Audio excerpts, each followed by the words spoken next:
Assalamualaikum warahmatullahi wabarakatuh. Bagaimana kawan-kawan? Kabar hari ini tentunya baik, bukan? Nah, kita akan belajar bersama lagi tentang materi teks eksposisi. Jika kemarin kita sudah mempelajari dua subbab materi dari teks eksposisi, maka kita akan melanjutkan dua subbab lagi dari teks eksposisi. Nah, kawan-kawan masih ingat belum tentang apa saja ya yang kita pelajari kemarin? Jika masih ingat, coba sebutkan apa yang pernah kita pelajari kemarin. Ya, benar sekali. Kemarin kita telah belajar tentang definisi teks eksposisi dan ciri-ciri teks eksposisi. Nah, pada pertemuan 2 ini, di video pembelajaran kedua ini, kita akan kembali belajar bersama tentang jenis-jenis teks eksposisi dan bagaimana cara kita menentukan fakta dan opini dari teks eksposisi. Kawan-kawan sudah tahu belum ya sebenarnya apa saja jenis-jenis dari teks eksposisi? Kalau ingin tahu dan ingin lebih memahami teks eksposisi, mari kita simak penjelasan berikut ini. Jenis teks pertama dari teks eksposisi adalah teks eksposisi ilustrasi. Teks eksposisi ilustrasi menggunakan penggambaran sederhana atau bentuk konkret dari suatu ide, mengilustrasikan sesuatu yang mempunyai kesamaan maupun perbedaan ataupun sifat dan mengandung frasa penghubung. Nah, ini tadi adalah penjelasan dari jenis teks eksposisi ilustrasi. Untuk lebih memahami lagi, maka akan saya berikan contoh.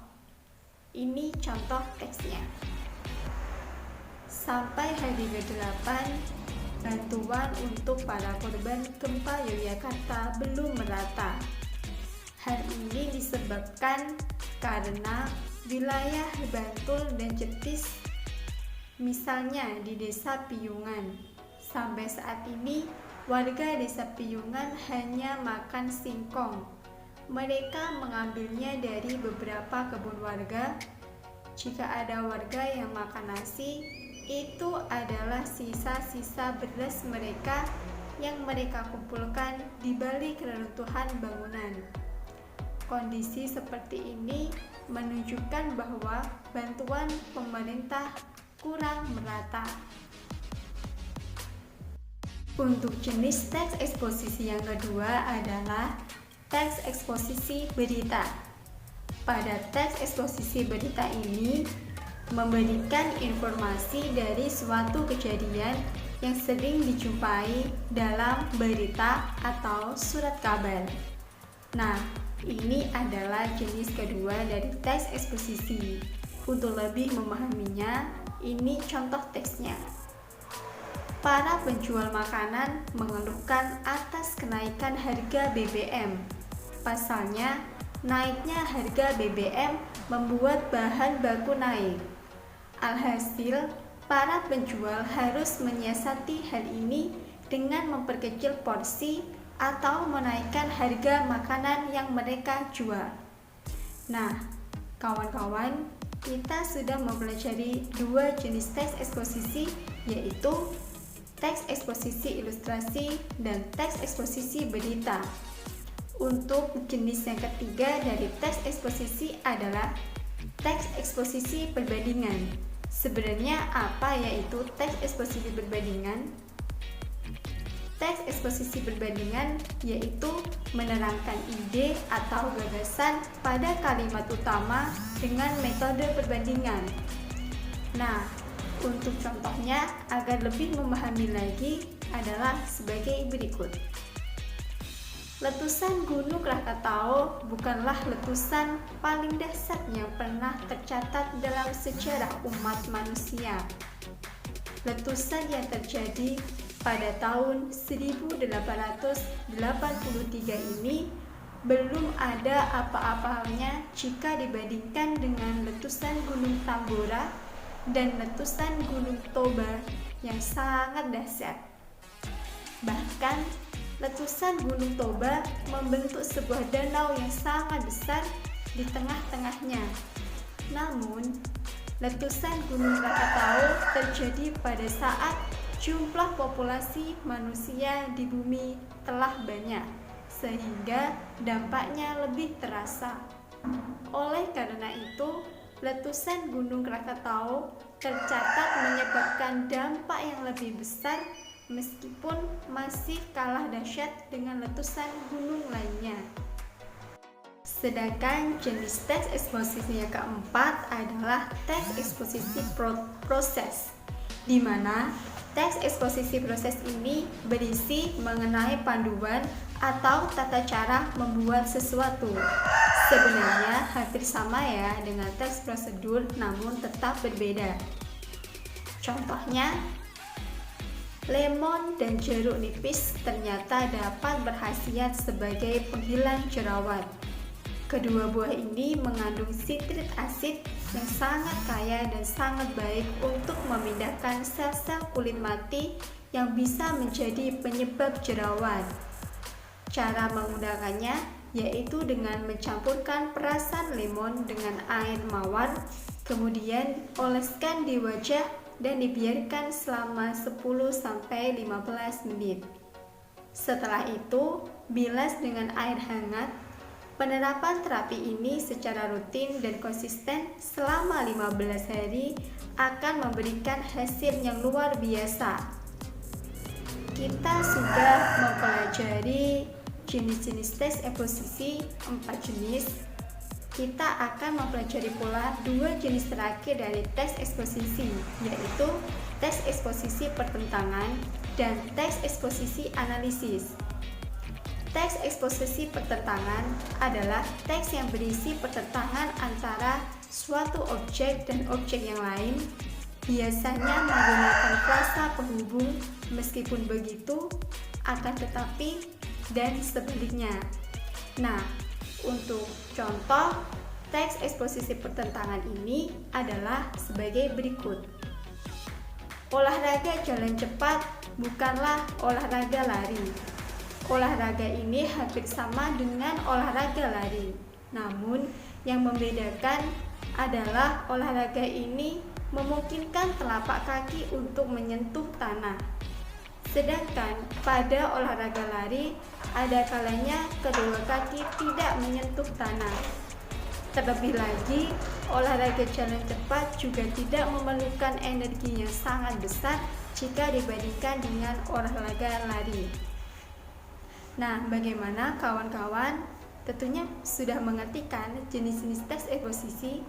Namun masih ada satu lagi jenis teks eksposisi, yaitu teks eksposisi analisis.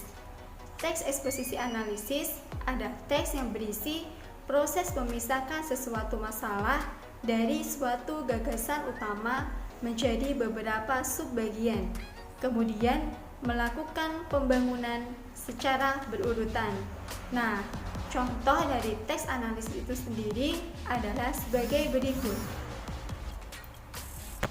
Pendidikan merupakan hal yang penting bagi setiap manusia. Dengan pendidikan, manusia akan belajar banyak hal, termasuk belajar untuk lebih dewasa, mandiri, dan bertanggung jawab terhadap apa yang dilakukannya. Hal itu sesuai dengan definisi pendidikan sendiri, baik itu menurut KBBI maupun menurut ahli. Menurut Kamus Besar Bahasa Indonesia atau KBBI, pendidikan adalah proses pengubahan sikap dan tata laku seseorang atau kelompok orang dalam bentuk pengajaran yang bertujuan untuk mendewasakan orang atau kelompok orang tersebut. Nah, sementara itu, menurut M.C. Levogel, pendidikan merupakan upaya dalam membimbing manusia yang belum dewasa ke arah kedewasaan. Selain itu, pendidikan juga merupakan suatu usaha dalam menolong untuk melakukan tugas-tugas hidupnya dengan mandiri dan bertanggung jawab secara sosial. Levengood juga mendefinisikan pendidikan sebagai usaha untuk mencapai penentuan diri dan bertanggung jawab dalam kehidupan masyarakat. Dari definisi-definisi tersebut bisa kita simpulkan bahwa pendidikan sangatlah penting bagi pembentukan kedewasaan manusia. Dengan pendidikan, seseorang manusia bisa lebih dewasa, mandiri, dan bertanggung jawab terhadap apa yang dilakukannya. Selain itu, pendidikan juga mampu membuat orang menentukan jati diri dan masa depannya sendiri. Hal ini sesuai dengan apa yang diucapkan Levengood bahwa pendidikan adalah usaha untuk menentukan diri. Nah, bagaimana kawan-kawan setelah kita mempelajari 6 Cs teks eksposisi, yaitu teks eksposisi ilustrasi, teks eksposisi berita, teks eksposisi perbandingan, teks eksposisi proses, teks eksposisi pertentangan, dan yang terakhir adalah teks eksposisi analisis. Nah, kita akan belajar mengenai subbab materi terakhir dari teks eksposisi, yaitu bagaimana sih cara kita menentukan fakta dan opini yang terdapat dalam teks eksposisi. Nah, agar kita bisa menentukan fakta dan opini yang terdapat dalam teks eksposisi, maka kita harus tahu dulu sebenarnya apa sih itu fakta dan bagaimana ciri-cirinya. Mari simak penjelasan berikut ini. Fakta adalah keadaan atau peristiwa yang merupakan kenyataan sesuatu yang benar-benar ada atau terjadi. Nah, fakta ini mempunyai ciri-ciri yang harus kita pahami. Salah satunya adalah memiliki data akurat. Artinya, data yang ada pada fakta itu adalah hal yang benar-benar terjadi pada kehidupan nyata. Kemudian, fakta juga bersifat objektif. Artinya, apa yang dilihat itulah yang ditulisnya, tanpa ada rekayasa, tambahan, pengurangan, ataupun pelebihan dari karangan yang dibuatnya. Yang ketiga, benar-benar terjadi atau real pada kehidupan nyata. Nah, itu tadi adalah pengertian fakta dan juga ciri-ciri dari fakta. Kemudian, kita juga harus tahu juga tentang apa sebenarnya itu opini dan bagaimana ciri-ciri dari opini. Opini merupakan sikap, pandangan, tanggapan seseorang terkait fakta dan kebenarannya itu adalah relatif. Opini memiliki ciri-ciri, yaitu mengandung pendapat pribadi atau orang lain, bersifat subjektif, dan kata yang digunakan bersifat relatif. Bagaimana kawan-kawan? Apakah sudah mengerti apa itu fakta dan apa itu opini? Jika memang belum, kami akan berikan sebuah contoh dalam teks eksposisi yang terdapat fakta dan terdapat opini. Contohnya adalah sebagai berikut. Pada tahun 2007, internet telah dimanfaatkan orang Indonesia untuk berbagi keperluan. Kalimat tersebut adalah fakta yang merupakan kenyataan yang benar-benar terjadi yang ada pada masyarakat.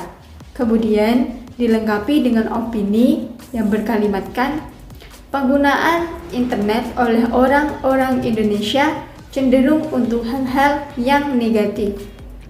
Ini pernyataan bisa salah maupun bisa benar karena opini adalah pendapat seorang penulis yang digunakan untuk memperkuat fakta yang telah dituliskannya.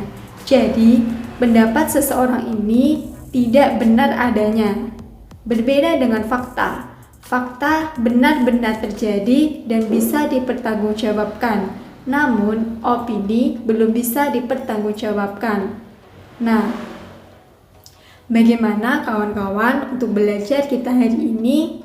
Kita sudah mempelajari 4 subbab materi dari teks eksposisi, yaitu yang pertama, bagaimana definisi dari teks eksposisi. Yang kedua, bagaimana ciri-ciri dari teks eksposisi. Yang ketiga, apa saja sih jenis-jenis dari teks eksposisi. Dan yang terakhir, bagaimana cara kita menentukan fakta dan opini dari teks eksposisi.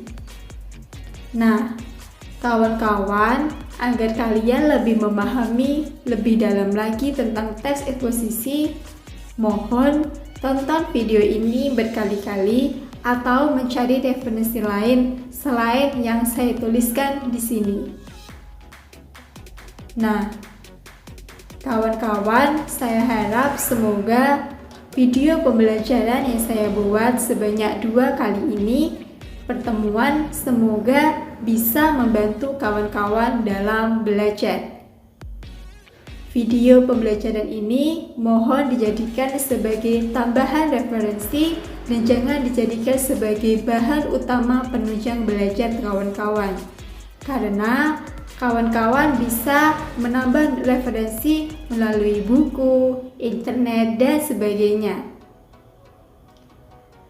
Terima kasih karena telah mengikuti video pembelajaran yang telah saya buat selama 2 kali pertemuan pembelajaran. Semoga bermanfaat. Wassalamualaikum warahmatullahi wabarakatuh.